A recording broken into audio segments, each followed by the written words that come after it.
లోకాల నేలే అమ్మవారి చేతిలో త్రిశూలం నిజంగా మన కళ్ల ముందు కనిపిస్తే మాట మూగబోతుంది కదూ. కొన్ని చూస్తే నిజమా, అదెలా సాధ్యం, ఇప్పటికీ ఎలా ఉంటుంది అని చాలా సందేహాలు, అనుమానాలు. మన కళ్ళు మనల్నే నమ్మలేని నిదర్శనాలు. మహిషాసురుణ్ణి అమ్మవారు సంహరించిన త్రిశూలం చూస్తారా? రండి చూపిస్తా. ఇదే ఆ త్రిశూలం. 26 అడుగుల ఎత్తులో పాతాళ్లలోకాన్ని తాకుతూ ఉందని కథనం. దీన్నప్పట్లో 8వ శతాబ్దంలో నిర్మించారు అనేవారు లేకపోలేదు. ఉపాసనా పదులు ఇది సాక్షాత్ మహిషాసురుణ్ణి అమ్మవారు సంహరించిన త్రిశూలంగా చెప్తారు.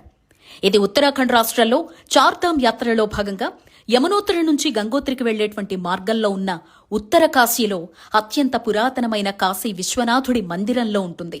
ఈ త్రిశూలంలో ఎన్ని ధాతువులున్నాయో, ఏ లోహాలతో చేశారో ఇప్పటికీ అంతు చిక్కని ప్రశ్న.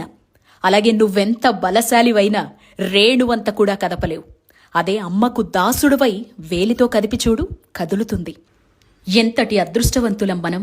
నేటికి సజీవ సాక్ష్యంగా దేవతలు మన కోసం ఉంచి వెళ్లినవి చూడగలుగుతున్నాం, స్పృశించగలుగుతున్నాం, దర్శించగలుగుతున్నాం.